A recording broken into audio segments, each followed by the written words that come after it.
Layla met a guy through Facebook who liked to trick innocent girls. Because Layla lives without guidance from her busy parents, she accepted the man's invitation to go with him by train to visit his sick mother in a far province.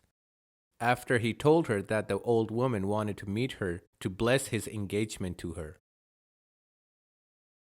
Layla got on the train and sat next to the young man, and by coincidence, two religious brothers who knew him and were his neighbors sat in front of them. The young man got uncomfortable with the brothers' stares and tried to recall when and where he saw those faces. Layla was also uncomfortable under their watchful gaze. After a while, the young man began to speak and said to Layla, "My mother will be very happy to see you, and you will love our house. A month from now, we will definitely get married." He then made an excuse to go and see a friend in another carriage. In reality, he was going to smoke a few cigarettes, as he had lied and told her he was a religious man who avoided all vices and did not want her finding out the truth. The moment he left, the older brother addressed Layla politely and said, "I am sorry for the intrusion, sister, but I can see on your face that you are a kind-hearted, pure-souled woman. The man who was sitting next to you is our neighbor, and his mother had died years ago. He has no house, and he had sold the one he inherited from his father to spend his savings on drugs and women. His current hobby is tricking good women like yourself, and because you are dear to Allah, He sent us to see you and warn you from his cunning scheme. I pray to Allah that today will mark a new beginning for you, where you follow Allah's words and do as He tells us to. Switching from these clothes that do not fit your image as a Muslim woman to loose fitted clothes and a hijab that would make Allah and His Prophet proud."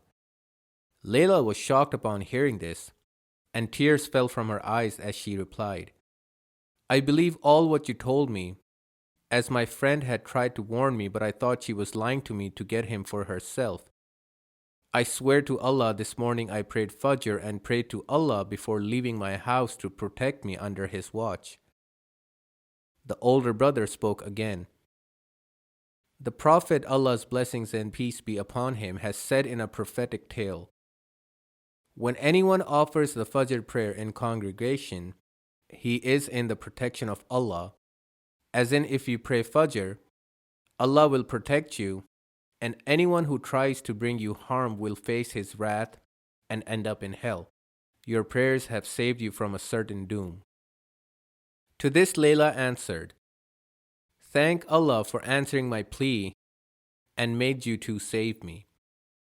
It is His will that saved me despite my ignorance and sin. Starting now, I will beg for Allah's forgiveness and refrain from ever disobeying Him again, and I will follow all of His words. I will not dress or behave in a way that would displease Him." And just like that, Layla left at the first stop the train made, long before the lying man came back. The brothers walked her to the other train that would take her home. She spent her way back thanking Allah for saving her in the right moment and praying for parents' guidance and their attention to her, to keep her away from sin, as she had nearly fallen prey to one of many wolves in sheep's clothing who prey upon the innocent and the ignorant. أقم الصلاة لدلوك الشمس إلى غسق الليل وقرآن الفجر إن قرآن الفجر كان مشهودا ومن الليل فتهجد به نافلة لك عسى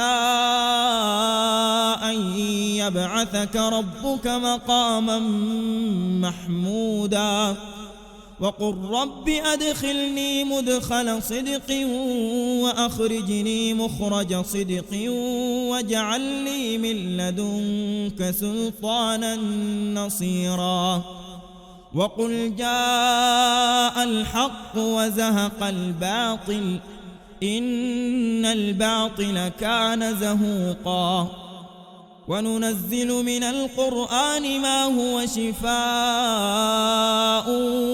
ورحمة للمؤمنين ولا يزيد الظالمين إلا خسارا.